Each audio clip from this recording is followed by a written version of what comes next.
হার্টের হাসপাতালরা যখন আমরা পৌঁছাই ওখানে হার্টের পেশেন্টরা, তখন ওরা হার্টের অসুখ নিয়ে পৌঁছায়, আর সঙ্গে সঙ্গে বলা হয়তো আপনাকে সার্জারি করতে হবে, আপনাকে রিং পরাতে হবে। এই ব্যাপারটা আমাকে ঠিক লাগলো না। আমার মনে হলো এটা বেকার করা হচ্ছে, এত বড় একটা অপারেশন করা হবে, তার কি দরকার যদি আমরা কারণগুলো সরিয়ে নিই। কিন্তু সেদিন আমার মাথায় একটা ফাইল খুললো, এই পেশেন্টের ডেথ হলো কেন? আমি তো ট্রিটমেন্ট করছিলাম, তাহলে ট্রিটমেন্টে ভুল আছে। আর সেদিন আমি রিয়েলাইজ করলাম আমি কেবল ওষুধ দিচ্ছিলাম, অসুখের কারণগুলো সরাইনি। ও লোকটা সিগারেট খেত, ও মিট খেত, ও এক্সারসাইজ করতো না।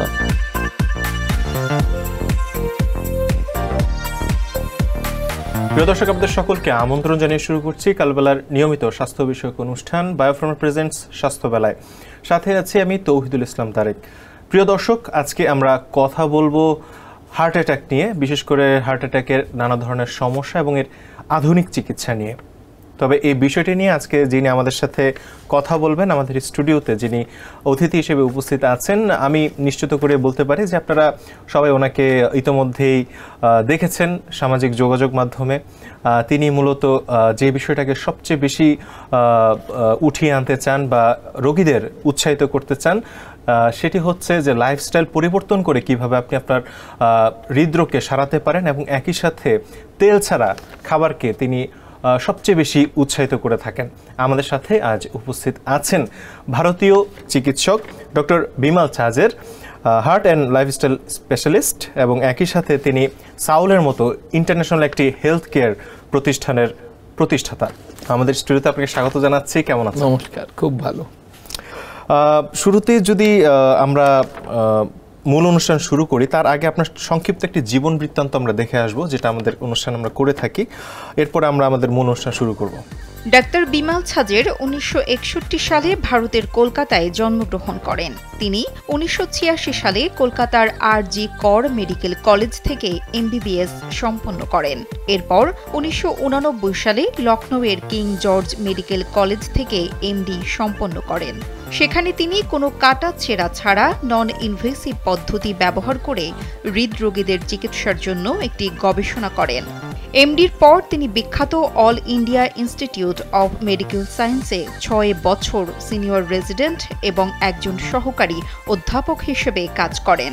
সেখানে তার গবেষণায় দেখা গেছে শুধুমাত্র হৃদরোগীদের করোনারি হৃদরোগ প্রতিরোধী নয়, বরং হৃদরোগকে নিরাময় করা যেতে পারে। তিনি ইয়োগা থেরাপির প্রশিক্ষণও নিয়েছেন।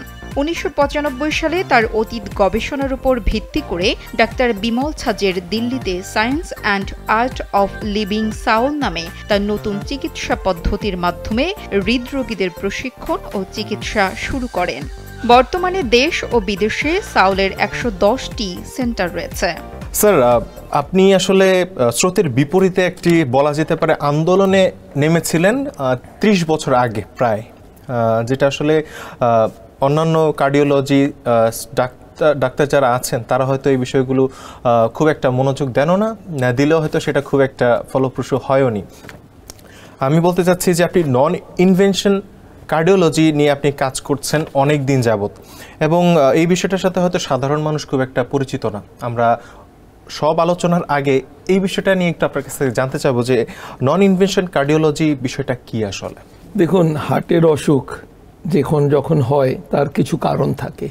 এটা সেলফ ক্রিয়েটেড অসুখ, এটা আল্লাহ বা কেউ তৈরি করে দেয় না, এটা অ্যাক্সিডেন্টাল নয়। এটা ধীরে ধীরে হার্টের টিউবের ভেতরে ব্লকেজ বানাতে থাকি আমরা।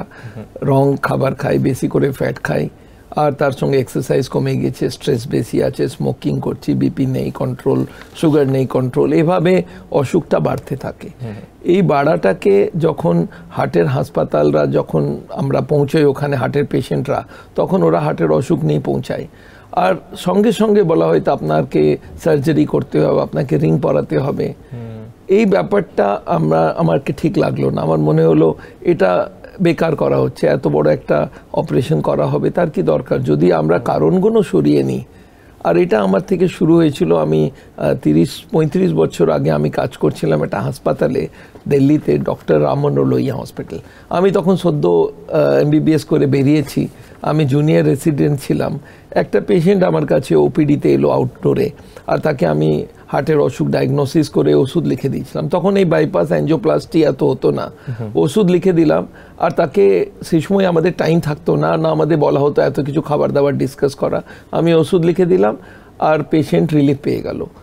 কিছুদিন পরে এসে বললো, স্যার আপনি খুব ভালো ডাক্তার, আপনার ওষুধ খাচ্ছি, এখন কোনো কষ্ট নেই। আমি বললাম তাহলে ওষুধ চালু রাখুন। আবার কিছুদিন পরে এসে বলছে আবার ব্যথা হচ্ছে। আমি ওটাকে ওষুধ বাড়িয়ে দিলাম, আবার বাড়িয়ে দিলাম, এরকম করে 3-4 বারে ওষুধ বাড়াতে থাকলাম। আর একদিন ওনার হার্ট অ্যাটাক হলো, আর সেম হাসপাতালে ওকে আইসিইউতে ভর্তি করা হলো। আমাদের বড় বড় সিনিয়র কার্ডিওলজিস্টরা পৌঁছালো, ওরা একের পর ইঞ্জেকশন দেওয়া হলো, ইলেকট্রিক শক দেওয়া হলো, আলটিমেটলি ও পেশেন্টের ডেথ হয়ে গেল।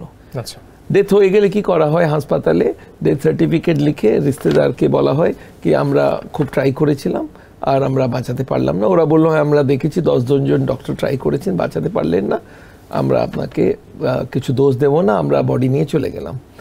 কিন্তু সেদিন আমার মাথায় একটা ফাইল খুললো, এই পেশেন্টের ডেথ হলো কেন? আমি তো ট্রিটমেন্ট করছিলাম, তাহলে ট্রিটমেন্টে ভুল আছে। আর সেদিন আমি রিয়েলাইজ করলাম আমি কেবল ওষুধ দিচ্ছিলাম, অসুখের কারণগুলো সরাইনি। ও লোকটা সিগারেট খেত, ও মিট খেত, ও এক্সারসাইজ করতো না, এইসব কারণে ওর ব্লকেজ বাড়ছিল, আর আমি ওটা রোকলাম না। আর সেদিন আমি রিয়েলাইজ করলাম পুরো হসপিটাল ইন্ডাস্ট্রি বা পুরো কার্ডিওলজিস্টরা এই ব্যাপারটা নিয়ে মাথা ঘামায় না। ব্লকেজ বাড়ুক, কোনো অসুবিধা নেই, আমাদের কাছে এলে আমরা সার্জারি করে দেবো, রিং পরিয়ে দেবো। And that was the beginning of my career. আমি সেদিন থেকে ডিসাইড করলাম কোনো পেশেন্টকে আমি ওষুধ দেবো আর ওকে বলবো না কি এটা থেকে ঠিক হবে না, সেটা ঠিক না। আমি ওকে বলতাম ওষুধ খান, কিন্তু এর থেকে ঠিক হবে না। যদি ঠিক হতে চান কাল থেকে হাঁটা শুরু করুন, খাবারে চেঞ্জ করুন, এক্সারসাইজ করুন, টেনশন কম করুন। And now this was the beginning of my non invasive career. ধীরে ধীরে আমরা রিয়েলাইজ করলাম হার্টের অসুখের যতগুলো কারণ সবগুলোকে সরাতে হবে, তবে গিয়ে প্রিভেনশন হবে। আর আরও ভালো করলে ব্লকেজটাকে রিভার্সও করা যেতে পারে। Now this is non invasive cardiology, মানে আমি ট্রিটমেন্ট করছি কিন্তু বডিকে কাটলাম না, না কেটে একজন হৃদরোগীকে সুস্থ করে ফেলা, সুস্থ করা। খুবই সুন্দর একটি উদ্যোগ ছিল। আমি আরেকটু এই বিষয়ে জানতে চাবো, আপনি বলেছেন যে হৃদরোগের পেছনে কিছু কারণ থাকে, এই কারণগুলো সম্পর্কেও আপনার একটি গবেষণা বা আপনার একটি পর্যবেক্ষণ আছে, আপনি কিছু নোট করেছেন এবং কয়েকটা নাম্বারের ভিতরে নিয়ে এসেছেন, এই সম্পর্কে যদি বলতেন।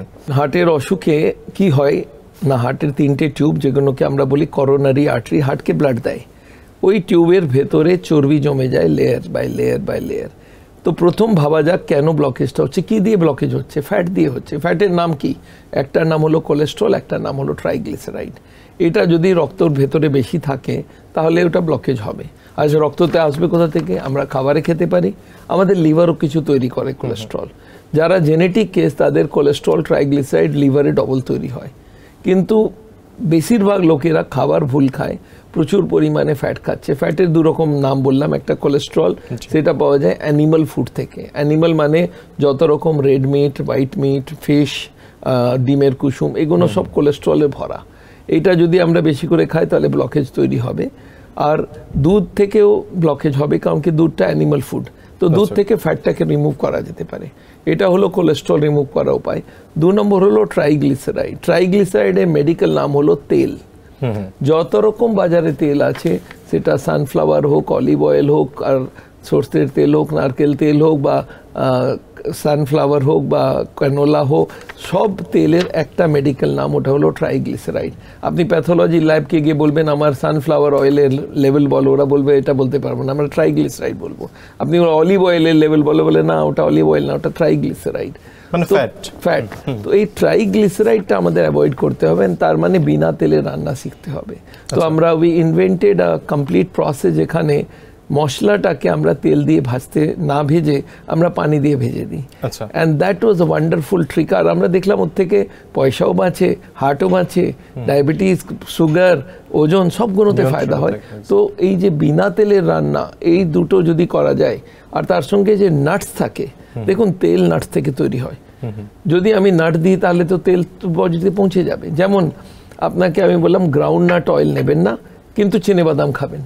আরে চিনেবাদাম থেকে তো গ্রাউন্ডনাট অয়েল হচ্ছে, তাহলে ওটা নাটসও খাওয়া যাবে না। আমি দেখেছি আজকাল অনেক কার্ডিওলজিস্ট নাটস খাওয়াচ্ছে পেশেন্টদেরকে, ডায়েটিশিয়ানরা নাটস খাওয়াচ্ছে, এটাও অ্যালাউড না। যদি এই দুটোকে আমরা বন্ধ করে দিই তাহলে ব্লকেজ বাঁধার যে মেইন কারণটা সেটাকে আমরা রুখে দিলাম, আর এখন ব্লকেজ বাড়বে না, তাহলে হার্ট অ্যাটাকও হবে না। তার সঙ্গে অন্য কারণ আছে যারা ব্লকেজটাকে স্পিড আপ করে দেয়। কারা? ব্লাড প্রেশার থাকলে স্পিড আপ হবে, সুগার থাকলে স্পিড আপ হবে, স্মোক বা আপনি তামাক খেলে স্পিড আপ হবে, স্ট্রেস বেশি রাখলে স্পিড আপ হবে, আর যদি আপনার ওজন বেশি থাকে তাহলে স্পিড আপ হবে। এই কারণগুলোকে আমরা সরাবার চেষ্টা করি। তার সঙ্গে এক্সারসাইজ করলে, হাঁটলে বা যোগা করলে বা ফল টল না খেলে, এগুলো যদি ফলটা বেশি খেলাম তাহলে ব্লকেজ হবে না, ফল কম খেলে ব্লকেজ হবে। তো এই সব কারণগুলো আমরা একসঙ্গে সরাই। তো হার্টের অসুখে একটা কারণ নেই, মোটামুটি 14টা কারণ আছে। আর আমাদের এম হলো 14টাকেই কন্ট্রোল করে যাতে হার্টের অসুখ বাড়তে না পারে। আর তার সঙ্গে যদি ফ্যাটের সাপ্লাই না দেবেন তাহলে বডি ভেতরে যেটা জমে গিয়েছে সেটা থেকে একটু বার করে। And this is called reversal of heart disease. আপনি খুবই সুন্দর বলছিলেন, তবে আমরা একটু বেসিক আলোচনায় যাব আবার। সেটা হচ্ছে যে হার্ট অ্যাটাক যেটা মানুষ করে থাকে, সাধারণত মানুষের হয়, এবং মৃত্যুর কারণ ওয়ার্ল্ড ওয়াইড সবচেয়ে বেশি যে কারণে মানুষ মৃত্যুবরণ করছে, এবং আমি যতটুকু জানি ইন্ডিয়াতে প্রতি 10 সেকেন্ডে একজন করে হার্ট অ্যাটাকেই মারা যাচ্ছে। আমাকে একটু বলবেন এবং আমাদের দর্শকদেরকে আসলে হার্ট অ্যাটাক কি কারণে হয়ে থাকে এবং এটার মেকানিজমটা আসলে কি বোঝাই। আমাদের যে ব্লকেজ শুরু হয়, আজকে ধরে নিন কোনো মানুষের 40, 50 বা 70% ব্লকেজ হয়েছে, তাহলে শুরু তো 1% থেকেই হবে। তো চর্বি জমতে থাকলো, এই ব্লকেজটা বাড়তে থাকে। ধরে নিন আমাদের 20 বছর বয়সে ব্লকেজ হয়। ইউজুয়ালি বাচ্চাদের ব্লকেজ হয় না, কারণ গ্রোয়িং হয়। গ্রোয়িং হলে ফ্যাটটা গ্রোথে লেগে যায়। যখন আমাদের গ্রোথ বন্ধ হয়ে যায় 18-20 বছর বয়স, তখন ধরে নিন ব্লকেজ শুরু হলো। এবার ব্লকেজ বাড়তে লাগলো। একজন 60 বছর বয়সে জানতে পেরেছে ও হার্টের পেশেন্ট, তার মানে ওর 40 বছর লেগেছে ব্লকেজ তৈরি করতে। এই ব্লকেজ যদি বাড়তে থাকে টিল 70 ব্লকেজ, পেশেন্টের কোনো কষ্ট হবে না। কেন হবে না? কারণ কি 70 ব্লক হলে 30 খোলা আছে। আমাদের হার্টকে 70% এক্সট্রা ব্লাড দেওয়া আছে। হার্টের অ্যাকচুয়াল দরকার হলো 30%, আর দেওয়া হয়েছে 100, কিন্তু 30ও সবসময় দরকার নেই। হার্টের ম্যাক্সিমাম দরকার হলো 30 যখন কেউ দৌড়াবে। হাঁটতে গেলে 30 দরকার নেই, 20 দরকার। তো যদি 20 খোলা থাকে তাহলে পেশেন্ট বলছে আমি 10 কিলোমিটার হাঁটতে পারি, 5 কিলোমিটার হাঁটতে পারি, কি ভাববে? ও হার্টের পেশেন্ট না। আর যার হাঁটতে গিয়ে না বুকে ব্যথা হয়, বাথরুম যেতে তার মানে 90 ব্লকেজ হয়ে গেছে। তো আমাদের ব্লকেজ ধরা পড়ে যখন 70, 80, 90 ব্লকেজ পৌঁছে যায়, তখন পেশেন্ট জানতে পারে ওর ব্লকেজ আছে। এটাকে আমরা বলি অ্যানজাইনা। অ্যানজাইনা মানে হাঁটতে গেলে বুকে ব্যথা হয় বা বুকে এই হাতে কষ্ট হয় আর ব্রেথলেসনেস হয়, এটাকে আমরা বলি অ্যানজাইনা। দাঁড়িয়ে গেলে ঠিক হয়ে যায়, এটা হলো অ্যানজাইনা। তার মানে 70-80 ব্লকেজ ক্রস করে গিয়েছে। এইবার হার্ট অ্যাটাক কি জানেন? এই ব্লকেজ যদি বাড়তে থাকে তাহলে একদিন ওই ব্লকেজের একটা পর্দা থাকে, সেটা টান পড়ে একদিন ফেটে যায়। আচ্ছা। অ্যান্ড ইমিডিয়েটলি ওখান থেকে কেমিক্যাল বেরোয়, এটা রক্তর সঙ্গে মিক্স হলে রক্তটা জমাট বেঁধে যায়। মানে 70 ব্লকেজ ছিল আর 30-এ জমাট রক্ত হয়ে গেল, তাহলে 100% ব্লকেজ হয়ে গেল, পুরোটা ব্লক হয়ে গেল। আর সে সময় বসে ব্যথা হয়, ঘাম হয় আর ব্রেথলেসনেস হয়। এটা হলো হার্ট অ্যাটাকের লক্ষণ। তার মানে 100% ব্লকেজ হয়ে গিয়েছে এবং তিনি হার্ট অ্যাটাকে করেছেন। তার মানে যদি ব্লকেজ 70, 80, 90 থাকে ওটা অ্যানজাইনা, আর যখন ওটা 100 হয়ে যাবে তখন ওটা হার্ট অ্যাটাক। এই দুটো প্রেজেন্টেশন নিয়ে আমাদের কাছে হার্টের পেশেন্টরা আসে। যে বিষয়টা বলছিলেন যে আসলে একটা হার্ট ব্লক বা হার্টের কোনো ধমনী ব্লক হওয়ার জন্য এটা আসলে 20-30 বছর সময় নেয়। তার মানে আমরা বর্তমানে, এবং একই সাথে আরেকটা বিষয় উল্লেখ করেছেন যে যে খাবারগুলো আমরা খাচ্ছি, ফ্যাট জাতীয় খাবার, এই খাবারগুলো এবং একই সাথে শারীরিক কাজকর্মের অভাব, এসবের কারণে বিষয়গুলো আস্তে আস্তে ডেভেলপ হচ্ছে। কিন্তু বর্তমান যুগে এই বিষয়টা কিন্তু একদমই কমন। কিন্তু একজন মানুষ এই বিষয়টা আসলে বুঝবে কিভাবে যে তার হার্টে ব্লক তৈরি হচ্ছে? 70-এর পরেই বুঝতে পারবে, কারণ কি তখন পর্যন্ত কষ্ট হয় না। তো হার্টের অসুখকে আমরা বলি কখনো কখনো এটা লুকিয়ে কাজ করে। আপনাকে বুঝতেই দিল না, 70 পর্যন্ত ব্লক হয়ে গেল, আপনি বুঝতেই পারছেন না ব্লকেজ আছে। বুঝতে কখন পারবেন? যখন ব্লকেজ 70-এর 80 হয়ে গেল, 90 হয়ে গেল, তখন পেশেন্ট হাঁটতে গিয়ে বুকে ব্যথা পড়লে তখন জানতে পারবে। কিন্তু যদি আপনি ইন অ্যাডভান্স জানতে চান কি আমার এখন কত ব্লকেজ, অনেক লোক চায় আমাকে প্রিভেন্টিভ চেক আপ করে দাও আমার কত ব্লকেজ। আবার অনেকের জেনেটিক থাকার কারণে তারা হয়তো একটু সচেতন হয়তো কোলেস্ট্রল বেশি পাওয়া যাচ্ছে, ওরা চায় কি আমার ব্লকেজ হয়তো নেই। বা ধরে নিন পরিবারে কারো হার্ট অ্যাটাক হলো, তাহলে সবাই বলে আমারও আছে কিনা ব্লকেজ, কি জানি আমারও হার্ট অ্যাটাক হবে। তো এই এখন একটা নতুন টেস্ট এসে গেছে, যাকে বলা হয় সিটি অ্যানজিওগ্রাফি। কোনো অ্যাডমিশনের দরকার নেই, কোনো তার ঢোকাবার দরকার নেই। আপনি যান, ওপর থেকে এক্সরে করে একটা ইনজেকশন দেবে, এক্সরে করে আপনাকে বলে দেবে কত ব্লকেজ আছে, 10% না 20% না 30%। তো এই সিটি অ্যাঞ্জিওগ্রাফিটা আমাদের অ্যাডভান্স বলে দিতে পারে আপনি হার্টের পেশেন্ট কতটা হয়েছেন, 10% ব্লকেজ হয়েছেন, 80% ব্লকেজ হয়েছে। কিন্তু এই পরীক্ষাটির সঙ্গে আসলে সাধারণ মানুষের পরিচয়টা এত কম কেন, এই প্রশ্ন যদি রাখি? এইটা কম কারণ কি আমাদের কার্ডিওলজিস্টরা যারা ইউজুয়ালি হার্টের হাসপাতালে কাজ করে তারা এটাকে বেশি তুল দিতে পারছে না, চাই না। কেন চায় না? ওরা চায় পেশেন্ট যখন অ্যাঞ্জাইনা হবে, তার মানে 70-80 ব্লকেজ হয়ে গেছে, তখন ওরা ভর্তি হোক আমাদের হাসপাতালে অ্যাঞ্জিওগ্রাফি করাবার জন্য। আপনি ধরুন দুরকম অ্যাঞ্জিওগ্রাফি, একটাতে তার ঢোকানো হবে, একটাতে তার ঢোকানো হবে না। ন্যাচারালি পেশেন্ট প্রেফার করবে তার ঢোকানো না হয়ে যাক, অ্যাডমিশন না হয়ে হোক, কিন্তু ওনারা চান অ্যাডমিশন হোক, ব্লকেজ ধরা পড়ুক। আর তারপরে ওরা একটা ভয় বসায় কি আপনার হার্ট অ্যাটাক হোনে বালা হ্যাঁ, একটু আর 2-4 মিনিটে আপনার হার্ট অ্যাটাক হতে পারে, আপনি বাড়ি ফেরত যাবেন তার কোনো উপায় নেই, আপনি মারা যেতে পারেন। কেন? এই পর্দাটা কখন ছিঁড়বে তারাও জানে না। আর আপনি দেখবেন অ্যাঞ্জিওগ্রাফি, দুরকম অ্যাঞ্জিওগ্রাফি, একটা আছে ওটা রাফ ব্লকেজ বলে। রাফ মানে আপনি যদি তারওয়ালা অ্যাঞ্জিওগ্রাফি করে, যেটা ওরা ক্লেম করে খুব অ্যাকিউরেট, ওটাতে ব্লকেজ দেখবেন 70, 80, 90। আপনি একটা ভেবে দেখুন, একটা ব্লকে 70-এ দাঁড়ালো, একটা 80-তে, একটা 90-তে দাঁড়ালো, এটা অ্যাবনর্মাল মনে হচ্ছে না? আরে 70-এর পরে 71 হতে পারে, 72 হতে পারে, 72.5 হতে পারে। তার মানে কি এটা রাউন্ডেড অফ ফিগার্স, এটা অ্যাকিউরেট ফিগার হতেই পারে না। 70-এ কি করে দাঁড়াবে? 71-এ দাঁড়াতে পারতো, 69-এ দাঁড়াতে পারতো। ব্লকে যদি ওরা লিখতো 88.91, 72.32, তাহলে অ্যাকিউরেট ছিল। কিন্তু 70, 80, 90 মানে আন্দাজ। এই আন্দাজে ব্লকেজ বলা হলো, কিন্তু একটা জিনিস ওরা পাক্কা বলে, আপনার হার্ট অ্যাটাক হওয়া 2 মিনিট বাকি আছে। এই ভয়ে most of the people bypass বা অ্যাঞ্জিওপ্লাস্টি বা রিং পড়াবার জন্য রাজি হয়ে যায়। তাহলে ওরা ভর্তি চায়, ওই জন্য অ্যাঞ্জিওগ্রাফিটা, এইটা যখন সরল অ্যাঞ্জিওগ্রাফিটা বলতে চায় না, কারণ কি পেশেন্ট অ্যাডভান্স জানতে পেরেছে আমার কত ব্লকেজ আছে, so they don't allow them to go for a CT angiography, যে কি সরল। স্যার এইটাও মনে করে যে যখন তাদেরকে বলা হচ্ছে যে অ্যাঞ্জাইনা হওয়ার পরে যে তা আপনাদের 70 থেকে 80% ব্লক হয়ে গেছে, এই বুঝে আমি মরে গেলাম, হ্যাঁ, এটা রোগীদের ভিতরে একটা আতঙ্ক থাকে। এটা কি আসলে কি তাই? এইটা নলেজের কমি। ধরুন একটা মানুষ 5 কিলোমিটার হাঁটছে প্রতিদিন, ওর মাইন্ডে কি এসে গেল কি তার মানে তো আমার ব্লকে 0। কিন্তু ও যদি জানতে পারে কি 5 কিলোমিটার হাঁটার জন্য ওর কেবল 20% ওপেন থাকলেই হাঁটতে পারবে, এই পেশেন্টটা জানে না, আর এটা কেউ নলেজও দেয় না। পেশেন্ট ভাবছে এই 10 দিন আগে তো আমার ব্যথা ছিল না, এখন ব্যথা হয়েছে, তার মানে 2-5% ব্লকেজ হবে, চেক করে নিক। ডাক্তাররা আলাদা অলরেডি জানে কি 80% ব্লকেজ, ওরা বলে না একবার দেখে নি ব্লকেজ আছে কি নেই। আচ্ছা, এই এতে পেশেন্টরা অ্যাঞ্জিওগ্রাফি করে নেয় কি দেখে নি ব্লকেজ আছে কি নেই। আচ্ছা, ব্লকেজ তো থাকবেই 80%, তখন ওই ভয়টা শুরু হয়। আচ্ছা, পেশেন্টের জন্য একটা সাডেনলি একটা ধাক্কা কি 80 হয়ে গিয়েছে, কিন্তু ওদের আগে থেকে জানা উচিত, যদি নলেজ দিয়ে দিই আগে থেকে জানা উচিত কি হাঁটলে যখন ব্যথা হচ্ছে 80 ব্লকেজ হয়ে গিয়েছে। তো ওরা এখন সেই সময় সাডেনলি জানতে পারলো, আর তারপরে ডাক্তার বলছেন কি আপনি মারা যেতে পারেন যে কোনো সময়, আপনি you carrying an atom bomb, এরকম একটা ডায়লগ দেয় কি আপনি বাড়ি ফিরে যাবেন তার গ্যারেন্টি আমি দিতে পারবো না। সেই পেশেন্ট 1 মাস পরে, আগেও ব্লকেজ ছিল, সব কাজ করছিল, কিন্তু আজকে ওই যে ভয়টা বসে গেল, আর ভয় কেবল পেশেন্টকে দেওয়া হয় না, পুরো পরিবারকে দেওয়া হয়। ওরা জোর জবরদস্তি করে অপারেশন হয়ে যায়। মোস্ট অফ দ্য, আপনি দেখবেন 99% of this operations are done under pressure, under fear. আর এটা আমি চাই না। আমার পেশেন্টকে আমি বলি দেখুন 80 ব্লক আছে, তো ঠিক আছে, এবার 80টা 81 করবেন, তবে গিয়ে হার্ট অ্যাটাকটা হবে। আপনি ওটাকে 79 করুন, আপনি ব্লকেজটাকে কম করেন, বাড়তে না দিলেও হার্ট অ্যাটাক হবে না।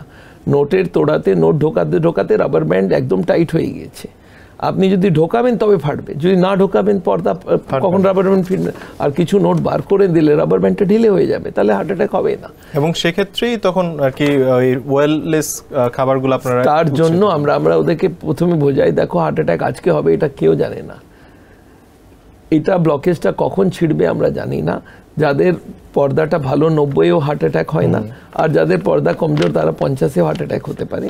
তো এইটা আপনাদের বুঝতে হবে কি ব্লকেজ যদি বাড়ে তবেই হার্ট অ্যাটাক হবে, তো আপনি ব্লকেজ কমাবেন তাহলে হার্ট অ্যাটাক কখনো হবে না। খুবই সুন্দর বলছিলেন। একটু আমি জানতে চাবো যে হার্ট অ্যাটাকের আমরা যে দেখি যে মানুষ হার্ট অ্যাটাকে আক্রান্ত হচ্ছে, এটা তো 100% ব্লকেজ হওয়ার পরেই তিনি হার্ট অ্যাটাকে আক্রান্ত হচ্ছেন। সেক্ষেত্রে যখন একজন 70 থেকে 80% ব্লকেজের কারণে তার অ্যাঞ্জাইনা হচ্ছে, তার কি ইমিডিয়েটলি আবার হার্ট অ্যাটাক হওয়ার কোনো সম্ভাবনা থাকে কিনা?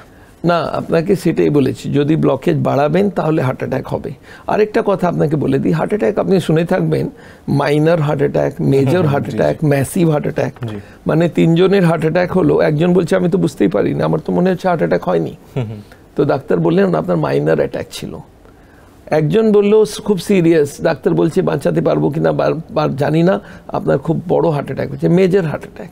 আর একজন বাড়িতেই মারা গেল, ওর হাসপাতাল পৌঁছাবার টাইমও পেল না, এটা ম্যাসিভ হার্ট অ্যাটাক। এটা ডিপেন্ড করে লোকেশন অফ দ্য ব্লকেজ। দেখুন, যদি ব্লকেজ টিউবের একদম লাস্ট এন্ডে থাকে তাহলে আর ওটা 100 হয়ে গেলে কিছুটাই মারা যাবে হার্ট। মানে একটা পুরো গাছের একটা ছোট্ট ডালি কেটে ফেলে দিলাম, গাছটা ওরকমই থাকলো। তো এটা হলো মাইনর অ্যাটাক। যদি ব্লকেজ টিউবের একদম শুরুতে থাকে তাহলে ওটা মেজর হার্ট অ্যাটাক করবে। আর যদি ব্লকেজ একদম শুরুতে থাকে, একদম গোড়াতে লেফটের টিউবটাতে, যেটা 70% ব্লকেজ টিউব এরিয়াকে সাপ্লাই করে, সেটাতে হার্ট অ্যাটাক হলে মারাও যেতে পারে। তো এই সিটি অ্যাঞ্জিওগ্রাফি করে আমার ব্লকেজের লোকেশনটাও চেক করে নিতে চেক করে দেওয়া সম্ভব হয়। আমাদেরকে যদি একটু বলতেন যে এই হার্ট অ্যাটাকের পেছনের রিস্ক ফ্যাক্টরগুলো কি কি? রিস্ক ফ্যাক্টর এই যে কারণগুলো আমরা বললাম, 14টা কারণ, এগুলোকে আমাদের মেডিকেল ভাষায় রিস্ক ফ্যাক্টর বলা হয়। এটা ফ্রেমিংহাম হার্ট ট্রায়াল বলে আমেরিকান ট্রায়াল হয়েছিল, ওরা এই রিস্ক ফ্যাক্টর নাম দিয়েছিল কি এগুলো যদি কন্ট্রোল না করেন হার্ট অ্যাটাকের রিস্ক থাকবে। তো এটাকে রিস্ক ফ্যাক্টর বলা হয়। Cholesterol is a risk factor, blood pressure is a risk factor, smoking is a risk factor, obesity is risk factor, stress is risk factor. এগুলোকে রিস্ক ফ্যাক্টর বলি, এটাকে আমরা কন্ট্রোল করে দিই। আমরা একটা নতুন টার্ম করছি, এটা হলো প্রোটেকশন ফ্যাক্টর। আচ্ছা, আমরা হার্ট অ্যাটাক প্রোটেকশন স্কোর তৈরি করেছি। যত আপনি ভালোভাবে ফলো করবেন তত আপনার স্কোর বাড়বে, হার্ট অ্যাটাকের চান্স থাকবে না। আচ্ছা, আমরা একটা সেফটি সার্কেল তৈরি করেছি। 14টা কারণ, একটা সাইকেলের মতো হুইল হলো, তাতে 14টা স্পোক আছে, আর 3টে কালার। রেড হলো বেশি ব্লকেজ বাড়াবেন, ইয়েলো মানে ব্লকেজ বাড়াবেন না, আর গ্রিন হলো রিভার্সাল করবেন। তো আমাদের ওই 14টা কারণকে আমি যদি গ্রিনে রেখে দিই তাহলে রিভার্সাল চালু হয়ে যায় আর ব্লকেজ কম হতে লাগে, তারপরে হার্ট অ্যাটাকের চান্স একদমই থাকে না। তবে একটা বিষয় দেখা যায়, সেটা হচ্ছে তরুণদের মধ্যে হার্টের সমস্যা হওয়ার বিষয়টি এখন প্রবণতাটা বেশি দেখা যাচ্ছে। এর পেছনে আপনারা কি মনে করছেন, কি কারণে? এটার কারণ কি জানেন তো, ব্লকেজ যদি স্পিডে বাড়ে তাহলে খুব তাড়াতাড়ি ফেটে যেতে পারে। আপনাকে একটা এক্সাম্পল দিয়ে বোঝায়, একটা রাবার ব্যান্ডকে আপনি ধীরে ধীরে টানুন, অনেকক্ষণ টানতে পারবেন, তাড়াহুড়ো করতে গেলে ফেটে যায়। যে তরুণরা যারা খুব খারাপ লাইফস্টাইল নিয়ে চলছে, যাদের কোলেস্ট্রল খুব বেশি, ট্রাইগ্লিসাইড খুব বেশি, সিগারেট খাচ্ছে, টেনশনে আছে, এক্সারসাইজ নেই, ওভারওয়েট, এইসব লোকেদের ব্লকেজের স্পিডটা অনেক বেশি, আর 40-50 পর্দাটা ছিঁড়ে যায়। আর যদি ওই পর্দাটা আরো 20 বছর পেতো, ধীরে ধীরে বাড়তো, তাহলে হয়তো 20 বছর পরে ওদের হার্ট অ্যাটাক হতো। তো তরুণদের হার্ট অ্যাটাকের কারণ হলো ডেফিনেট খুব সিভিয়ার ব্যাড লাইফস্টাইল, খুবই খারাপ ব্যাড লাইফস্টাইল ওরা যদি চলে তাহলে হার্ট অ্যাটাকটা খুব তাড়াতাড়ি হয়ে যায়। তো এটাই একটা মেজর কারণ। তো ওদেরকেও এই লাইফস্টাইলটা বুঝতে হবে, চেঞ্জ করতে হবে। আমরা সাওলে এটাই করি, আমরা বলি পুরো পরিবারকে ইনভলভ করো। আমাদের যে সেমিনার হয় সেই সেমিনারে আমরা পেশেন্টকে ডাকি, তার ওয়াইফকে ডাকি, তার বাচ্চাদেরকে আমরা বলি, এনকারেজ করি আপনারা পার্টিসিপেট করুন, বুঝুন ব্যাপারটা কি আপনার হার্ট অ্যাটাক যাতে না হয়ে যায়। এক্স্যাক্টলি, আপনি আপনার সাওলের কথা উল্লেখ করলেন, আমি যদি একটু ওটা বলি বিস্তারিত।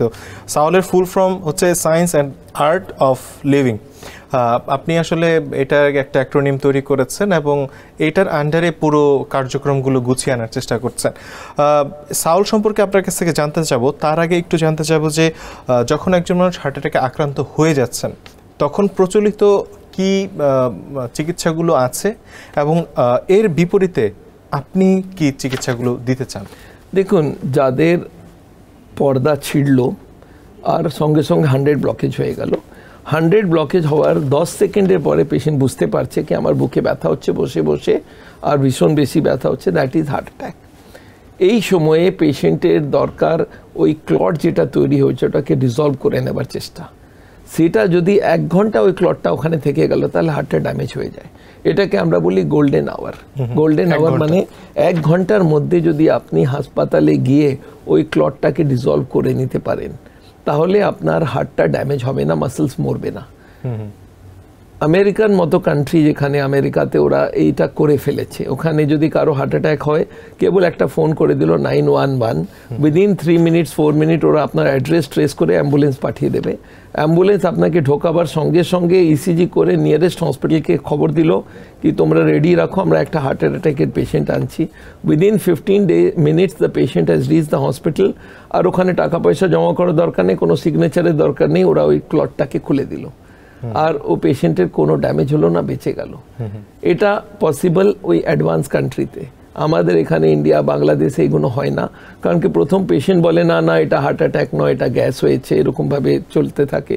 তারপরে 1-2 ঘন্টা পরে ডাক্তার এসে বললো এটা হার্ট অ্যাটাক আছে, তারপরে যেতে 1 ঘন্টা লাগলো, ওখানে লাইন লাগাতে 1 ঘন্টা লাগলো, তো 2-4 ঘন্টাতে যা ড্যামেজ হবার ওটা হয়ে যায়। তো এই জন্য যদি 1 ঘন্টাতে পৌঁছে পারেন তাহলে ভালো কথা, না হলে কোনো লাভ নেই। তারপরে যদি পৌঁছান তাহলে আপনাকে ভর্তি করতে পারেন, অ্যানজিওগ্রাফি করতে পারেন, একটা টিউব 100 ব্লকেজও পাওয়া যাবে। 100 থেকে আমার ভয় নেই, কারণ কি 100 বাড়তে পারে না, 100-এর যা ড্যামেজ হওয়ার সেটা হয়ে গেছে। আমার ভয় হলো যেটা 70, 80, 90 আরও ব্লকেজ আছে, সেটা যাতে দুবারা হার্ট অ্যাটাক না করে দেয়। তো আমরা এই পেশেন্টকে আমরা বলি যখন স্টেবিলাইজ হয়ে গেল, হার্ট অ্যাটাকের পরে যা ড্যামেজ হলো সেটা হয়ে গেছে, বেঁচে গিয়েছে, তার মানে এটা ম্যাসিভ হার্ট অ্যাটাক ছিল না, মেজর বা মাইনার। এখন ওই পেশেন্টকে বলি সেকেন্ড টাইম হার্ট অ্যাটাক না হয় তার জন্য আপনি এটাকে আরও ভালোভাবে ফলো করুন।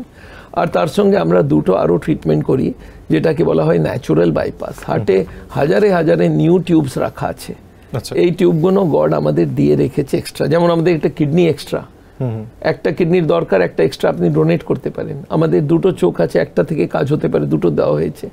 ইম্পর্টেন্ট অর্গান হার্ট, তাতেও 2টো টিউব দেওয়া হয়েছে, একটা অরিজিনাল যেটা ব্লক হয়ে গিয়েছে, একটা আরও এক্সট্রা দেওয়া আছে, ব্যাকআপ টিউব দেওয়া আছে। এটাকে বলা হয় ক্যাপিলারি অ্যান্ড কোল্যাটারাল। ব্যাংকে লোন নেবেন, কোল্যাটারাল দরকার, এটা ব্যাকআপ টিউব। এই টিউবটা আমাদের ইউজুয়ালি বন্ধ থাকে। আচ্ছা, বন্ধ কেন থাকে? আমরা দৌড়াই না, এই টিউবটা এক্সট্রা দেওয়া হয়েছে।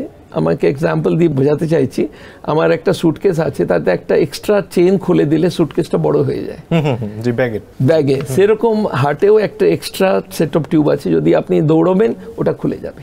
আচ্ছা, তো স্পোর্টসম্যানকে বলা হয় তুমি দৌড়াও 1-1 ঘন্টা করে প্রতিদিন, তোমার ক্যাপাসিটি বাড়বে। কেন? ওই টিউবগুলো খুলে যাবে। তো এইগুলো বলা হয় স্পোর্টসম্যানস টিউব। আর এই টিউবগুলো আমাদের ওপেন ছিল হাজার হাজার বছর আগে। আমরা যখন জঙ্গলে থাকতাম আর জানোয়ার আমাকে মারতে চায়, তখন একটাই উপায় ছিল, ছোট, দৌড়াতে দৌড়াতে ওই টিউবগুলো খুলে যেত। তো প্রতিদিন শিকারের জন্য করতে হতো, আর আপনাকে বাঁচতে হলেও করতে হতো। এই টিউবগুলো আমরা না দৌড়িয়ে বন্ধ করে রেখে দিয়েছি। এখন হার্টের পেশেন্টকে আমরা দৌড়াতে দিতে পারি না, তখন আমরা ওকে বলি এক কাজ করো, তুমি শুয়ে যাও, তোমার পায়ে আমরা জ্যাকেট লাগিয়ে দেবো, ইসিজি কম্পিউটারে ফিট করে দেবো, এই জ্যাকেটটা স্কুইজ করে করে তোমার হার্টের ডবল ব্লাড দেবে। আচ্ছা, যখন হার্ট পাম্প করছে তখন সিস্টোল ব্লাডটা গেল পায়ে, এখন পা থেকে যখন রিটার্ন করছে তখন ওরা স্কুইজ করে ডবল পাঠিয়ে দেয় হার্টকে। এইটাকে বলা হয় এক্সটার্নাল কাউন্টার পালসেশন। এই ট্রিটমেন্ট থেকে হার্টে হাজারে হাজারে নতুন টিউব খুলে যায়। আর এই টিউব ট্রিটমেন্টে কোনো অ্যাডমিশনের দরকার নেই, কোনো ইনভেশন নেই, যাও করাও, 1 ঘন্টা পরে বাড়ি যাও। এরকম 40 দিন করলে হার্টে আরেকটা সেট অফ টিউব চালু হয়ে গেল, তাহলে বাইপাসকে রিপ্লেস করা যেতে পারে। কিন্তু এটা তো সেই রোগীদের ক্ষেত্রে যাদের যারা হার্ট অ্যাটাক অলরেডি হয়ে গিয়েছে, বা যাদের ব্লকেজ এত বেশি কি হার্ট অ্যাটাক হতে পারে এখনই, ওরা এনজাইনার জন্য হাঁটতে পারছে না, আমরা ওষুধ দিয়ে কিছু কন্ট্রোল করি, বাকি ইসিপি বা এই ন্যাচুরাল বাইপাস থেকে করে। সেক্ষেত্রে স্যার তাহলে ওপেন হার্ট সার্জারি এবং স্ট্যান্ট রিং এর যে বিষয়টা থাকে, এটা কাদের জন্য প্রযোজ্য হতে পারে? দেখুন, আমার তো মনে হয় 99% কেসেসে বাইপাস বা এনজিওপ্লাস্টি বা রিং পরানোটা দরকারই নেই। আচ্ছা, আর এটা আমি কেন ডিসকারেজ করি সেটাও বুঝিয়ে দিই। আমরা বলি নেচারের সঙ্গে কোনো রকম ঝামেলা করবে না। দেখুন, আমাদের হার্টে মোবাইল ফোন আছে, প্রতিটা পার্টস খুলে নিন আর আবার লাগিয়ে দিন, চালু হয়ে যাবে। কিন্তু নেচারে এরকম নাই। আপনি একবার ফুলটাকে কেটে দিয়েছেন, গাছ থেকে পেড়ে নিয়েছেন, আবারটাকে লাগিয়ে দিতে পারবেন কি? একটা ফলকে মধ্যেখান থেকে কেটে দিন, আবার লাগিয়ে দেখিয়ে দিন। একটা বেদানা, তার দানাগুলো খুলে দিলাম, ডালিমের, আবার লাগিয়ে দিতে পারবেন? নেচারের সঙ্গে কখনো ছেড়খানি করা উচিত না। আর বডি নেচারের সব থেকে best machine, it is not replaceable. Complicated machine, ওটা খুলে সেরকম লাগানো বিনা ডিস্টার্ব করে, বিনা নোকসান করে পসিবল নেই। বাইপাসের কমপ্লিকেশনস আছে। আর তারপরে যে নতুন টিউবটা লাগানো হলো, ওটা কখনো 40 বছর চলে না, অরিজিনাল ব্লকে যদি 40 বছরে হয়েছে তাহলে বাইপাসের পরে 40 বছর হওয়া উচিত, সেটা হয় না।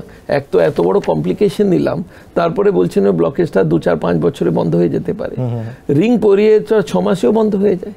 তাহলে আমরা যদি বডিটাকে ডিস্টার্ব করলাম, একটা ফরেন বডি ঢুকিয়ে দিলাম, তাহলে রিংটা তাড়াতাড়ি ব্লক হবে। এটার জন্য আমি এই দুটোকে চাই না। আর আমাদের বডিতে সব থেকে ভালো কি হিলিং ক্যাপাসিটি আছে। আপনি আমার হাতে স্ক্র্যাচ করে দিন, মার্সিডিজ গাড়িতে স্ক্র্যাচ করুন, মার্সিডিজ কখনো হিল করবে না, বডিটা হিল করে যাবে। তো আমাদের হিলিং ক্যাপাসিটি আছে, যে ব্লকেজটা ডিপোজিট হয়েছে সেটাকে আমরা উইথড্র করে নিতে পারি, provided you control all the factors to the green zone. এটা সাউলে আমরা করি। আমরা বলি যেখানেও আছেন আপনি ব্লকেজটাকে যদি রিভার্স করেন তাহলে ভয়ের কিছু নেই। লাইফস্টাইল নিয়ে আপনার খুব বড় একটা গবেষণা এবং কার্যক্রম আছে। সেখানে জিরো অয়েল কুকিংয়ের ক্ষেত্রে আপনি ইউটিউব পেজ করেছেন, যেখানে আসলে প্রচুর পরিমাণ ওয়েল ফ্রি কিছু ব্রেকফাস্ট থেকে শুরু করে অনেক ধরনের রেসিপি দেওয়া আছে। আমরা এই সম্পর্কে একটু জানতে চাইবো যে এই ধরনের চিন্তা আপনার মাথায় কীভাবে আসলো? দেখুন, তেল যেটা আছে এটাতে আপনি হাত লাগিয়ে জিভে টেস্ট করবেন, কোনো টেস্ট নেই। তা আমার মাথাতে এলো এই তেলের দরকারটা কি আছে। আমি মহিলাকে বললাম, একজন মহিলাকে, এই তেল আছে, এই সবজি আছে, আপনি বানান তো, আমি মশলার ডাব্বাটা রেখে নেব। বলছে তাহলে কি করে বানাবো? আমরা কেন, তেলে টেস্ট নেই? বলে না নেই। আমরা তাহলে দিচ্ছেন কেন? ও বলছে মশলাটাকে ভাজার জন্য। আমরা কোন মশলা ভাজবেন? বলে দেখুন, লবণ আর লাল মরিচ এগুলো ভাজতে হয় না, এটা এমনি দেওয়া যেতে পারে, কিন্তু যে হলুদ আছে, তারপরে জিরে আছে, ধনে আছে, পেঁয়াজ আছে, টমেটো আছে, এগুলোকে ভেজে নিলে তখন টেস্টটা ভালো আসবে। তো এটা আমরা পানি দিয়ে ভাজতে শুরু করলাম, আর এক্সপেরিমেন্ট করে দেখলাম খুব ইজি। যদি আমি আপনাকে বোঝাতে চাই 1 মিনিটে কিভাবে আমরা রান্নাটা করি বিনা তেলে। অবশ্যই। একটা কড়াই আপনি গরম করলেন, গরম হয়ে যাওয়ার পরে প্রথম তেল দেওয়া হয়। আমরা বলি তেল দেবেন না, আপনি সিধে জিরেটা দিয়ে দিন, আর জিরেটা নড়াতে থাকুন। যখন জিরেটা ক্র্যাকল করতে লাগলো, ফুটতে লাগলো, তখন আপনি বুঝে গেলেন ওটা হয়ে গিয়েছে। আর এরপরে আপনি পেঁয়াজটা দিয়ে দিলেন। এবার জিরেটাতে পেঁয়াজটা চিপকে গেল, এবার পেঁয়াজ ভাজতে থাকলেন। জলটা যখন শেষ হলো একটু জল দিলেন, আবার শেষ হলো আবার জল দিলেন, আবার শেষ হলো আবার জল, মানে পেঁয়াজটাকে পুড়তে দিলেন না, ভাজিয়ে থাকলেন। যখন পেঁয়াজটা ভেজে গেল, এরপরে আপনি একটু জল দিয়ে ওটা ঠান্ডা করলেন, আর সেই পেঁয়াজের ওপরে সব মশলাপাতি দিয়ে দিন। যদি কড়াইয়ে দেবেন জ্বলে যাবে। পেঁয়াজের ওপরে যত রকম হলুদ আর লঙ্কা আর নুন আর ধনে আর পেঁয়াজ, এগুলো সবগুলো একসঙ্গে মিক্স করে ওটা ভাজতে থাকুন, পানি দিতে থাকুন, ভুনা করে নিলেন। 2-3 মিনিট ওটা ভুনা হয়ে গেল। এখন টমেটো দিলেন, টমেটোর পুরো জলটা ভুনে শেষ করে দিলেন। এখন যে গ্রেভিটা হচ্ছে সেটা হলো বিনা তেলের গ্রেভি, মশলা পুরোটা আছে, তেল একটা ড্রপও লাগলো না। আর যেই হলুদের স্মেলটা ঠিক হয়ে গেল, মানে হলুদ কাঁচা থেকে পাকা হয়ে গেল, হলুদ লাস্ট পাকে, সেটা যখন পেকে গেল, যখন ওটা রান্না হয়ে গেল, কষা হয়ে গেল, now you can add water and the vegetables. আর ডাল বা যে কোনো জিনিস বানাতে পারেন, ওই গ্রেভিটা বানানোটা সবথেকে দরকার। মুশকিলটা কি জানেন তো, আমাদের যারা কুকিংয়ের এক্সপার্ট তাদেরকে ছোট থেকে শেখানো হয়েছে তেল দিয়ে, যে কোনো তেল দিতে পারো, কিন্তু তেল দিয়ে মশলাটাকে ভাজতে হবে, ভুনা করে নিতে হবে। এইটা ওদের মাথা থেকে সরানো খুব দরকার, কি পানি দিয়েও সেম জিনিস হতে পারে। তো এই ব্যাপারটা যদি ওদেরকে বলা হয় তেল দিও না, কি বলবে জানেন তো, এতটুকু দেবো। তা বলে নো, বলে এতটুকু দেবো, বলে নো, বলে এতটুকু দেবো, বলে নো, বলে বয়েল খাও, সেদ্ধ খাও। সেদ্ধ মানে কি, মশলা দেবোই না। কিন্তু যে বিষয়টা সবচেয়ে বেশি বলে তেলের ক্ষেত্রে, যে যত তেল তত মজা, এই বিষয়টার কি আসলে একদম সম্পূর্ণ ভুল। আমি তো বলছি তুমি নাও, প্রতিদিন 1 চামচ করে তেল খাও। বলছে বাবা ওকে খাওয়ার মতো নাকি? একটা রং নোশন এসে গেছে সবার মাথায়, কারণ এত বছর ধরে দেখছে, কিন্তু তেলে কোনো টেস্টই না। আমি তো সবাইকে বলি, আপনি যান কিচেনে গিয়ে একবার তেলে হাত দিয়ে দেখুন। আর একটা কাজ করবেন, যেখানে রান্নাটা হয় সেখানে গ্যাসের চুলার পাশের দেওয়ালে হাত দেবেন, দেখবেন পুরো তেল জমে আছে, চিপচিপ করছে। আচ্ছা, এইটাই তো ভেতরে জমছে, আপনি তেল বাইরে থেকে দিচ্ছেন। আরেকটা কথা বলি, যত রকম তেল সবই একই রকম। এই আলাদা আলাদা যে করে দিয়ে, এটা স্যাচুরেটেড মনি, এটা পলো আনস্যাচুরেটেড, এগুলো সব বেকার। বেকার ইন দ্য সেন্স খুব বেশি ডিফারেন্স নেই। ইট ইজ সামথিং লাইক পানি 3-4 রকমের পাওয়া যায়, একটা অ্যাকোয়াফাইনা পাওয়া যায়, একটা কিনলে পাওয়া যায়, একটা মাম পাওয়া যায়। এই 3টে পানির মধ্যে ডিফারেন্স একদম 0, কিন্তু নাম আলাদা আলাদা। তো আপনাকে যদি 3টে সবজি বানিয়ে দিই, একটা সানফ্লাওয়ার থেকে, একটা অলিভ অয়েল থেকে, একটা ক্যানোলা অয়েল থেকে, আপনাকে খাইয়ে বলতে হবে কোন অয়েল থেকে কোনটা তৈরি হচ্ছে, আপনি কখনো বলতে পারবেন না, কারণ কি 3টে একই জিনিস, দেখতে একই রকম। So all oils are harmful for heart. আপনি দুই ধরনের তেলের উৎসের কথা বলেছেন, একটা হচ্ছে কোলেস্ট্রল যেটা আর কি প্রাণীজ উৎস থেকে আসছে, আর একটা হচ্ছে ট্রাইগ্লিসারাইড যেটা তেল থেকে আসছে। কিন্তু অনেক তেলের নিচে ট্যাগে লেখা থাকে যে সেটা হচ্ছে কোলেস্ট্রল ফ্রি, তার মানে তখন মানুষ এটা ভালো একটা ভাওতা আপনাকে একটু বুঝিয়ে দিই। ট্রাইগ্লিসারাইড হলো তেল, ওতে 100% তেল আছে, আর ওটা অ্যানিমাল প্রোডাক্ট না। তেলের কোম্পানিরা জানে কি ট্রাইগ্লিসারাইডের সম্বন্ধে লোকের নলেজ নেই, কোলেস্ট্রল জানে, আর এই তেলে কোলেস্ট্রল নেই, তো ওরা লিখে দেয় 100% কোলেস্ট্রল ফ্রি। আরে বাবা, তেল যদি অ্যানিমাল থেকে আসছে না তাহলে তো ফ্রি, কোলেস্ট্রল থাকবেই না ওতে। কিন্তু লিখে দিলে লোকেরা ইমপ্রেসড হয়ে যায়, বলে স্যার আমি বিনা কোলেস্ট্রলের তেল খাচ্ছি। আরে বাবা, ওটা ট্রাইগ্লিসারাইড। ওখানে লেখা উচিত ছিল 100% ট্রাইগ্লিসারাইড। কোনো খাবার যখন বিক্রি করে ওর ভেতরে কি আছে সেটা লেখা উচিত। ওরা লিখবে না, 100% ট্রাইগ্লিসারাইড। তাহলে লোকে কোশ্চেন বলবে হোয়াট ইজ ট্রাইগ্লিসারাইড। ওরা লিখবে 100% কোলেস্ট্রল ফ্রি। এই কারণেই মানুষ কোলেস্ট্রল চেনে কিন্তু ট্রাইগ্লিসারাইড চেনে না, কারণ কি ওদের নলেজটা নেই। আমরা বলি স্কুল কলেজে যদি আমরা এই কোলেস্ট্রল ট্রাইগ্লিসারাইড সম্বন্ধে এডুকেশন করতে পারি তাহলে হয়তো ফিউচার জেনারেশন এই ব্যাপারটাতে ফাঁসবে না। আমাদের নলেজ খুব কম, আর আমরা স্কুল কলেজে লোকেদের শেখাই না হেলথের সম্বন্ধে, আর আমাদের ডাক্তাররা এগুলো বলে না। সব ডাক্তারকে দোষ দেবো না, 95% ডাক্তাররা কখনো পেশেন্টদের এডুকেট করে না, কারণ টাইম লাগে। সেক্ষেত্রে একটা বিষয় স্যার, আপনি বারবার তেল নিরুৎসাহিত করছেন, কিন্তু শরীরের তো একটা নির্দিষ্ট পরিমাণ ফ্যাটের প্রয়োজন রয়েছে শক্তি উৎপাদনের জন্য। এটা হলো উৎসটা কি হবে? এটা হলো 10%। আমরা বলি মিনিমাম রেকমেন্ডেড ডোজ। তেলের যে ফ্যাট যেটা, সেই ফ্যাটের রেকমেন্ডেশন আছে কি 10% of the calories should come from fat. আমরা যদি একটা মানুষ 1600 ক্যালোরি খায় তাহলে 10% 160 ক্যালোরি, তার মানে 18 গ্রাম তেলও খেতে পারে। কিন্তু সেটা গড অলরেডি প্রতিটা খাবারে দিয়ে রেখেছে। যদি আপনি ভাত খাবেন তাতে 1.5% তেল আছে, যদি রুটি খাবেন 1-1.5% তেল আছে, যদি ডাল খাবেন 4-5% তেল আছে। এগুলো ন্যাচারাল তেল, এটা থেকে আমাদের কাজ হয়ে যায়। আপনি দুটো টমেটো দিয়ে স্যুপ বানাবেন, দেখবেন উপরে 1 ড্রপ তেল ঘুরছে, কোথা থেকে এলো ভাই? টমেটোতেও তেল আছে। এবং মাছ মাংস থেকে ওগুলো যখন রান্না হচ্ছে সেখানে কিন্তু এডিশনাল তেলের প্রয়োজন নেই। কিন্তু আমরা মাছ মাংসটাকে বান করছি কারণ ওটাতে কোলেস্ট্রল আছে, মনে রাখবেন। তাহলে আমাদের দুটোই ছাড়তে হবে। যদি হার্ট থেকে বাঁচতে হয় তাহলে আমরা কোন রকম অ্যানিমাল ফুডও দিতে পারবো না, আর তেলটাও দিতে পারবো না। দুধ এবং ডিমের কথা, আপনি দুধের কথা বলেছেন, ডিমের ক্ষেত্রে কি একই বিষয়? দুধ আর ডিমের একটা বিউটি কি জানেন তো, ওর কোলেস্ট্রল পার্টটা ফেলে দিতে পারেন। তো দুধটা যদি বয়েল করে ওর মালাইটা, ওর শর্টটা তুলে ফেলতে পারেন তাহলে দুধ কোলেস্ট্রল ফ্রি হয়ে গেল। আর ডিমটা যদি কুসুমটা বাদ দিলেন তাহলে ওটা কোলেস্ট্রল ফ্রি হয়ে গেল। এই দুটো আমরা অ্যালাউ করি। আচ্ছা, সেক্ষেত্রে দুধ থেকেই তো ঘি, বাটার এই জিনিসগুলো হচ্ছে, ওইটাই তো বার করেই তো দিচ্ছি দুধটাকে। যখন আমরা স্কিমড মিল্ক বা ডাবল টোন মিল্ক যখন দিচ্ছি তাতে তো বাটার অলরেডি বার করে দিয়েছি, তাহলে ফ্যাট ফ্রি মিল্ক নিতে হবে আপনাকে। সেক্ষেত্রে কি আলাদা করে বাটার বা ঘি খাওয়ার কোনো চান্সেস আছে অন্য তেল বাদ? ঘি ইজ মিল্ক অয়েল। ঘি আমাকে একজন ফরেনার জিজ্ঞাসা করছে হোয়াট ইজ ঘি, আমি বললাম কিভাবে বলবো, বললাম সোয়াবিনের তেল হয়, গ্রাউন্ডনাট অয়েল হয়, আমি বললাম মিল্ক অয়েল, বলছে হ্যাঁ আমি বুঝতে পেরেছি। খুবই সুন্দর বলেছেন। আসলে আমরা আশা করছি যে মানুষ এই বিষয়গুলো সম্পর্কে আরো জানবে। তবে আমরা একটু সাউলের কার্যক্রম সম্পর্কে জানতে চাবো। আপনি আপনার দীর্ঘ 30 বছরে এই সাউল নিয়ে গিয়েছেন, এই প্রতিষ্ঠানটা নিয়ে। তবে বাংলাদেশে প্রথম ইন্টারন্যাশনাল সেন্টার ছিল আপনার ঢাকাতে। সাউলের কার্যক্রমগুলো কি আপনারা কি? দেখুন, আমরা মোটামুটি 30 বছর আগে সাউলকে ইন্ডিয়াতে শুরু করেছিলাম একটা সেন্টার, 19তম সেন্টার আমার বাংলাদেশে। আমরা যখন কলকাতাতে ক্যাম্প করি প্রচুর পেশেন্টরা বাংলাদেশের ওখানে গিয়ে আমাদের ক্যাম্প করতো, আমাদের ট্রেনিং নিত, সেমিনারে ভাগ নিত। তো আমাদের এখানে এক ফেমাস কবি আছে, কবি মোহন রোহিয়ান, উনি ওখানে পৌঁছালেন, ওনাকে বাইপাস করা বলা হয়েছিল। উনি আমাদের সেমিনার অ্যাটেন্ড করে বুঝতে পারলেন বাইপাসের দরকার নেই, আর এখন ওনার 15 বছর হলো উনি এখনও বাইপাস করাননি। উনি এখানে এলেন, আমাকে বললেন আপনাকে আনবো ওখানে, আর উনি একটা বড় সেমিনার করলেন, সেই থেকে সূত্রপাত। আমরা ঢাকাতে প্রথম সেন্টার করলাম এসকাটন গার্ডেন 26 নম্বরে, আর তারপরে আমরা ওটাকে চিটাগাঁওয়ে নিয়ে যাই, চিটাগাঁওয়ে একটা সেন্টার খোলা হলো, একটা সিলেটে করা হলো। আমাদের ওয়েবসাইট বাংলাদেশ সাউল বাংলাদেশে আপনি সব জিনিস দিতে পারবেন। আমরা প্রতি উইকে এরকম 500টা সেমিনার করেছি, যেটা লোকাল স্তরে হয়। প্রতি স্যাটারডেতে 11টা থেকে আমরা একটা সেমিনার করি, যেখানে হার্টের পেশেন্টদের এই এডুকেশনগুলো দিই আমরা। কি পার্সোনাল এডুকেশন, ডাক্তার আমাদের কনসাল্টও করে দেয়।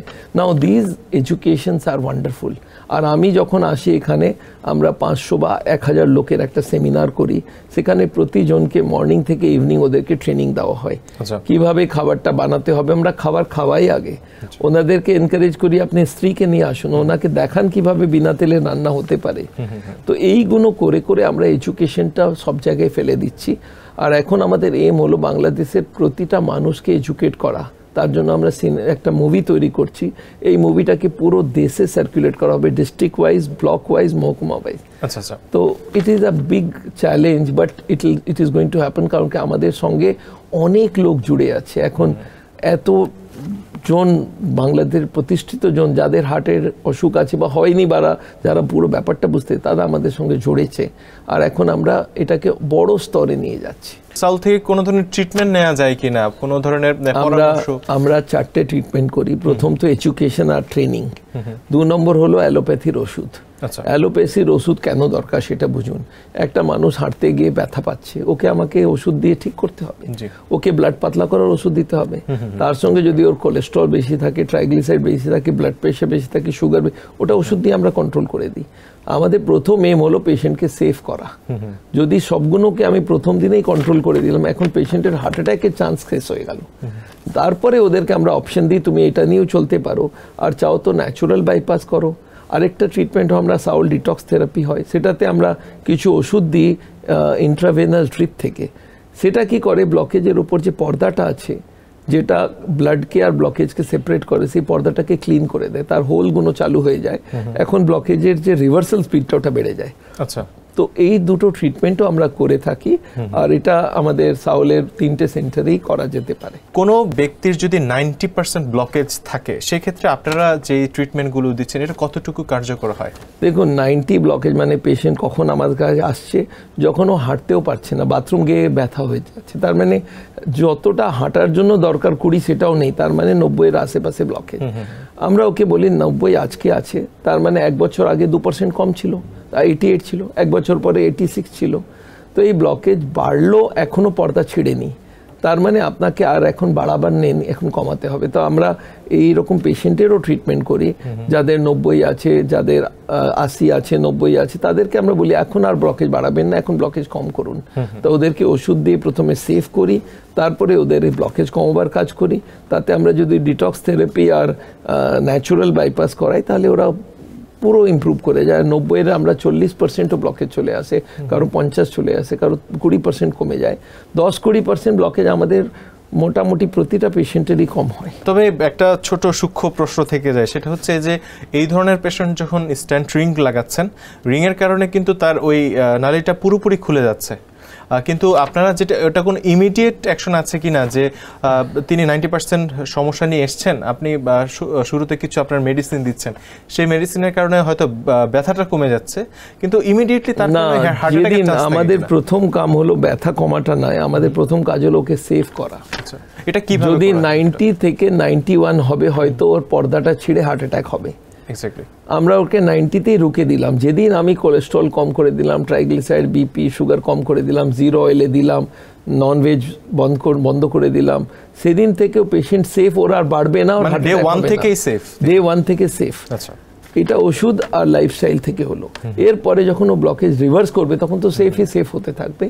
আমি আপনাকে বলে দিই, আমাদের কাছে যখন পেশেন্ট আসে 80-90 নিয়ে হাজারে পেশেন্ট আসে, and we are treating them not only in Bangladesh, ইন্ডিয়াতে আমাদের 135টা সেন্টার চলছে, সব জায়গায় এরকমই পেশেন্ট আসে। আমাদের কাছে কখন আসে? যখন 80-90 ব্লকেজ হয়, তার আগে তো আসবেই না। আর মনে রাখবেন, 80-র পরে ওদের একটাই নম্বর, সেটা 90। 82 হতে পারে না, 84 হতে পারে না, 80 কিংবা 90। তো এই 90 ফিগারটাও পাক্কা নয়। আমরা ওকে বলছি যেখানেও আছে সেখান থেকে আপনি রিভার্স করুন। সিটি এনজিওগ্রাফির যে কথাটা বলছিলেন, এই টেস্টটা আসলে কতটুকু ব্যয়বহুল? এটা সিটি অ্যাঞ্জিওগ্রাফি, দেখুন বাংলাদেশে আমি খবর করেছি, বড় বড় হাসপাতালে ওরা 20 থেকে 22,000 নেয়। আচ্ছা, বাংলাদেশি অনেক টাকা। আমরা কথা করেছি 2-3টে সেন্টারের সঙ্গে, আর তাদেরকে আমরা ডিসকাউন্ট করিয়ে দিয়েছি। তো আমরা এখন 12 থেকে 11 থেকে 13 হাজারের মধ্যে এই সিটি স্ক্যানটা করিয়ে নিই। ইন্ডিয়াতে এটা আমরা 7,000-এ করাই। তো এই 7,000 Indian money which is about 10,000 of Bangladeshi. এই সিটি স্ক্যানটার এত কম দাম হওয়ার পরে লোকেরা আরামসে করে নিতে পারে। যদি সাউলেও এই সুযোগটা আছে যে সিটি, হ্যাঁ আমরা সাউলে করাই, আমরা নিজেরা মেশিন কিনি না, কারণ কি মেশিন অনেক দামি। আমরা ওদের থেকে আউটসোর্স করি, কিন্তু তাদের সঙ্গে ডিসকাউন্ট করিয়ে নিই। আমরা বলি দেখুন আমরা এত পেশেন্ট দেবো, আপনি কি ডিসকাউন্ট দিতে পারেন? তখন ওদের আমরা ডিসকাউন্ট করে নিই। তা আমাদের প্রেসক্রিপশন নিয়ে গেলে সিটি অ্যানজিওগ্রাফির দাম 8,000 কমে গেল। সর্বশেষ একটা কমন প্রশ্ন আপনার কাছে রাখবো, সেটা হচ্ছে যে একটা কারণ কিন্তু হার্ট অ্যাটাকের আরেকটি অন্যতম কারণ কিন্তু ব্লাড প্রেশারটা বেশি থাকা এবং সবসময় বেশি থাকা। অনেকের ব্লাড প্রেশারটা ওঠানামা করে খুব বেশি, এই বিষয়টা কি কারণে হয়? দেখুন, এটা ব্লাড প্রেশারের সব থেকে বড় কারণ হলো স্ট্রেস। একটা মানুষের বিপি এখনই চেক করলেন, ওকে একটা খাবার খবর দিন, 20, 30, 40 বেড়ে গেল। তো অনেক লোক স্ট্রেস প্রোন, ছোট্ট কিছু হলো টেনশন করে দিল, বিপি বেড়ে গেল। ছোট্ট কিছু হলো আবার ওর ঠান্ডা হলো, আবার একটু কিছু হলো আবার স্ট্রেস। তো এরকম লোককে আমরা বলি আপনাকে মেডিটেশন করতে হবে, যোগা করতে হবে। আমরা অ্যাপ্রোপ্রিয়েট মেডিসিনও দিই, আর আমরা চেষ্টা করি তাকে 120-তে এনে দেওয়া। যখন 120-তে আছে, যদি কিছু টেনশনও করবে তাহলে 130-40 যেতে পারে। তো ওটা এত খারাপ না, 130 পর্যন্ত ওষুধের অত দরকার নেই। আর তারপরে ওদেরকে সল্ট কম করাই, ওয়াক করাই, এক্সারসাইজ করাই, স্ট্রেস কম করাই, তাহলে নিজেই বিপিটা কমে যায়। বর্তমানে আমরা কিছু যন্ত্র দেখছি, এই যন্ত্রগুলোতে আসলে তেল ছাড়া এই যন্ত্রতে খাবারটি হয়তো বেক করার জন্য দিয়ে দিচ্ছে এবং সেটা হয়ে যাচ্ছে। এই খাবারটা কি স্বাস্থ্যসম্মত কিনা? কোনো অসুবিধা নেই। যেমন আমরা হট এয়ার ওভেন নিই, আমরা এয়ার ফ্রায়ার নিচ্ছি, আমরা স্টিম দিয়ে রান্না করি, এগুলো আমাদের 0 অয়েলে করা হয়। আর microwave, now these are safe things, এটাতে কোনো খারাপ হয় না। অনেকজন বলে ওই নন স্টিক প্যান কেন ইউজ করে, তাহলে আপনি কপারের প্যান বা স্টিলের বা অ্যালুমিনিয়ামের প্যানও ইউজ করতে পারেন। আমার এয়ার ফ্রায়ারে তো হয়তো স্টিলেরটা, না এয়ার ফ্রায়ারে তো কোনো রকম বাসনে করা যেতে পারে। এটাতে কি হয়, একটা খুব গরম করে যেটা এয়ারটা বেরোলো সেটাকে পাম্প দিয়ে খাবারের উপরে দেওয়া হলো, আর ওটা থেকে রোস্ট হয়ে গেল। আমরা সিঙ্গাড়া তৈরি করি, পকোড়ি তৈরি করি, কচুরি, পেঁয়াজি, সব বিনা তেলে তৈরি। যদিও সময়ের শেষ দিকে আমরা একটু জানতে চাইবো, আপনার ইউটিউবে প্রায় 1000-এর উপর রেসিপি আছে, এ সম্পর্কে একটু বলবেন যে এই রেসিপিগুলো আপনারা কিভাবে তৈরি করছেন এবং বর্তমান কার্যক্রম, ভবিষ্যৎ কার্যক্রম কি হবে? এটার সঙ্গে একটা স্টোরি আছে। আমার এক পেশেন্ট এসে বলে, স্যার আমার ওয়াইফ না প্রতিদিন একই রকম খাবার বানিয়ে দেয়। আমরা কেন, আপনি ওয়াইফকে বললাম কেন এরকম বানান? বলে ওকে জিজ্ঞেস করি কী খাবে, বলে যা তোমার ইচ্ছা হয়, আমি তো তাই বানিয়ে দিই। তো ও যদি আমাকে লিস্ট বানিয়ে দেয় আমি করে দেবো, আমি ওকে আমার কুক বুকগুলো দিলাম, আমি বললাম আপনি পুরো উইকে কি খেতে চান লিখে দিন না। তো বই ধরে ধরে লিখে দিল, আমি এই দিন এই খাবো, এই খাবো, এই খাবো। ভাই বলছে আমার আরাম, পেশেন্ট বলছে আমার আরাম। আমার ডাইটিশিয়ানদেরকে বললাম আমরা 50 দিনের কুকিং বানিয়ে দাও। এখন 50 দিনের কুকগুলো সব জিনিস আমরা বানিয়ে ইউটিউবে দেখে রেখেছি। 50 ডেজ মেনু, ব্রেকফাস্ট আলাদা, লাঞ্চ আলাদা, ডিনার আলাদা, আফটারনুন স্ন্যাক্স আলাদা। তাহলে এত জিনিস যদি তৈরি হতে পারে, আমাদের দিল্লি অফিসে পুরো টিম কাজ করে, তার প্রতিদিন একটা করে জিনিস আইটেম কুক করে, ওর ভিডিও বানানো হলো, এডিট করে এটা আমাদের ইউটিউবে আপলোড করি। So this has become a sensation now, কি এত জিনিস তৈরি হতে পারে। আমরা বলি কোনো অসুবিধাই নেই তেল ছাড়া। আপনাকে টেস্ট চাই না তেল চাই? আচ্ছা আনসার কি আসবে? টেস্ট চাই। তেল ছাড়া যদি হয়ে যায় আমার কি অসুবিধা আছে? বানিয়ে দেখ লোকে। এখন মেইন যেটা দরকার সেটা মাইন্ডসেটটাকে চেঞ্জ করা, অভ্যাসটা তৈরি করা। এই মাইন্ডসেটটা চেঞ্জ হয়। আমি লোকেদের বোঝাই, আমি মহিলাদেরকে বোঝাই, কুকদেরকে বোঝাই। আমি বলে তুমি একটা রাস্তা থেকে লাস্ট 15 বছর যাচ্ছ, এয়ারপোর্ট যেতে বাংলাদেশে এত টাইম লাগতো, এখন যদি এলিভেটেড রোড এসে গিয়েছে, আপনি ওটাকে ইউজ করলে ওটা ইজি, ইউজফুল, ইজি, তাহলে ইউজ করবেন না? হ্যাঁ করবো, আমরা এটাই তো বলছি আপনাকে। তো আপনাকে বুঝতে হবে কি খাবারটা যদি বিনা তেলের হয়ে যায়, টাকা পয়সা কম লাগে, হার্টের জন্য ভালো, তাহলে কেন ওটা ইউজ করবেন না? এক্স্যাক্টলি, অনেক সুন্দর করে আমাদেরকে বোঝানোর চেষ্টা করেছেন, আপনাকে অসংখ্য ধন্যবাদ। যাওয়ার আগে আমাদের দর্শকদের উদ্দেশ্যে আপনার যদি কোনো ছোট পরামর্শ দেওয়ার থাকে। দেখুন, যে কোনো দর্শক হার্টের পেশেন্ট হলো কি না হলো, একটাই আমি অ্যাডভাইস দিই, আপনার লাইফস্টাইলটাকে চেঞ্জ করো। ওটাকে যদি একটু বড় করে বলি তাহলে 35 মিনিট হাঁটা খুবই দরকার, আর যোগা করুন 8 মিনিটের 3টে আমার ভিডিও আছে, সেটা ফলো করতে পারেন। আর তার সঙ্গে ফল আর সবজি বেশি করে খাবেন, বিনা তেলে রান্না হবে, ইউজুয়ালি অ্যাভয়েড করুন অ্যানিমাল ফুড। আর তার সঙ্গে যদি বিপি আর সুগার থাকে সেটাকে কন্ট্রোল করে আনুন, যদি তার জন্য ওষুধ দরকার হয় সেটাও নিন। আপনি যদি স্মোকিং বা তামাক কোনো রকমে নিচ্ছেন সেটা একদম বন্ধ করে দিন, আজকের দিন থেকে বন্ধ করুন। স্ট্রেসটা জিরো হতে পারে না, ওটাকে কম করার জন্য যোগা, মেডিটেশন আর স্ট্রেস অ্যানালিসিস করা শিখুন।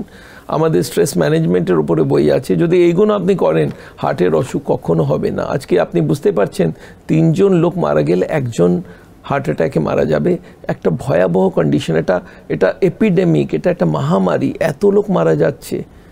তো এদেরকে বাঁচাবার একটাই জিনিস আছে, আপনাকে বুঝতে হবে হার্টের অসুখটা কী করে তৈরি হয় আর কি করলে হার্ট অ্যাটাক হবে না, হার্টের অসুখ হবে না। আপনাকে এই অ্যাডভাইসে আমি দিতে চাইব। আমরা সাওলে 0 অয়েলের ক্যাফে রান করি, আমরা হোম ডেলিভারি দিই 0 অয়েলের খাবার। আর এটা আমাদের সাওলের যে ঢাকা সেন্টার, যেটা স্কাটন গার্ডেন 26 নম্বরে আছে, সেখান থেকে এটা করা হয়। তার মানে যারা আসলে কর্মজীবী মানুষ, খুব ব্যস্ত থাকে, অনেকে হয়তো ব্যাচেলার থাকছে, খাওয়া দাওয়া হয়তো বাড়িতে করতে পারছে না, তারা হয়তো খুব সহজে এখান থেকে আমরা ওখান থেকে কন্টিনিউয়াস সাপ্লাই দিতে পারি। And this is a wonderful innovation of our Bangladesh centre. অসংখ্য ধন্যবাদ। প্রিয় দর্শক, আপনারা দেখছিলেন কালবেলার নিয়মিত স্বাস্থ্য বিষয়ক অনুষ্ঠান বায়োফার্মার প্রেজেন্টস স্বাস্থ্যবেলা। সাথে ছিলাম আমি তৌহিদুল ইসলাম তারেক, এবং আজকে আমাদের সাথে হার্ট অ্যাটাক নিয়ে কথা বলেছেন ভারতীয় জনপ্রিয় চিকিৎসক ডাক্তার বিমল সাজের। এবং আমরা আশা করছি যে হার্ট অ্যাটাক সম্পর্কে আপনারা যে তথ্যগুলো এই অনুষ্ঠান থেকে পেয়েছেন, এবং একই সাথে অয়েল ফ্রি খাবার সম্পর্কে যে তথ্যগুলো পেয়েছেন, আপনাদের বাস্তব জীবনে তা আপনারা প্রয়োগ করতে পারবেন এবং হার্ট অ্যাটাক থেকে, হৃদরোগ থেকে নিজেদেরকে রক্ষা করতে পারবেন। অসংখ্য ধন্যবাদ, ভালো থাকবেন, সুস্থ থাকবেন। আপনাকে অসংখ্য ধন্যবাদ আমাদের সাথে থাকার জন্য, সময় দেওয়ার জন্য। Thank you so much.